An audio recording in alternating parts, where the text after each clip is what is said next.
If you are a business owner or a top executive looking to improve your English, this video is for you. What if I told you that you could take your English to the next level in a way that's both engaging and practical? I'm talking about real business stories. This type of content can truly boost your English and at the same time give you some insights you can apply in your own business. In this video, you'll hear one such story. So stay with me and let's get started. Let's dive into a legendary story, one from the early 20th century. Seriously, it's got everything. An industrial titan, a massive problem that brought his entire empire to a screeching halt, and this kind of strange genius who shows up to fix it all. But more than just being a great story, it holds this powerful lesson about value that, honestly, is more relevant today than ever before. You know, this whole story really boils down to just one question. How do we measure what someone's contribution is truly worth? Is it about the hours they put in, the visible effort, or is it something else? Well, the tale of what happened at Ford's factory gives us one of the clearest answers you will ever find. Okay, so let's set the scene. Picture it. The early 1900s. We're right in the heart of American industry, at Henry Ford's massive automotive factory. And this wasn't just any factory. It was a symbol of modern efficiency, this perfectly oiled machine that was literally changing the world. And then one day, it just stopped. I mean, the scale of this crisis was just immense. Some kind of mysterious electrical failure completely paralyzed the entire operation. Production was dead in the water. Now, Ford had the best engineers on his payroll. These were the people who designed and built this revolutionary place, and they were completely stumped. You have to imagine, every single minute of downtime was costing him an absolute fortune. The pressure was on. So what do you do when your own top experts can't figure it out?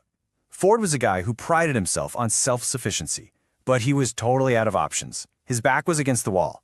And so, in a moment of pure desperation, he made a call for outside help. The person who answered that call wasn't just any consultant. No, this was a man who is already a legend in the world of electrical engineering, Charles Proteus Steinmetz. A certified genius, but also known for being a little different. Steinmetz was this walking contradiction, a perfect example of why you don't judge a book by its cover. He was small, physically unassuming, and kind of hunched over. He didn't roll up with a big team or a truck full of fancy equipment. Nope, he just showed up with a notebook and a pencil. His greatest tool was what was between his ears. So you'd think he'd jump right in and start tinkering with things, right? Wrong. For 2 full days, he does what looks like, well, almost nothing. He just walks through the silent factory, listening, pacing around, and quietly taking notes. Can you just imagine the tension? Ford and his engineers are just standing there, watching this eccentric man, just thinking. His process seemed deceptively simple, but this was the method of a master. He wasn't guessing. He was absorbing data, seeing patterns that nobody else could. And after 2 days of this intense observation, he finally asks for a ladder, climbs up the side of this massive generator, and makes one single small chalk mark. And then he gives his diagnosis. It was incredibly specific, and he said it with total confidence.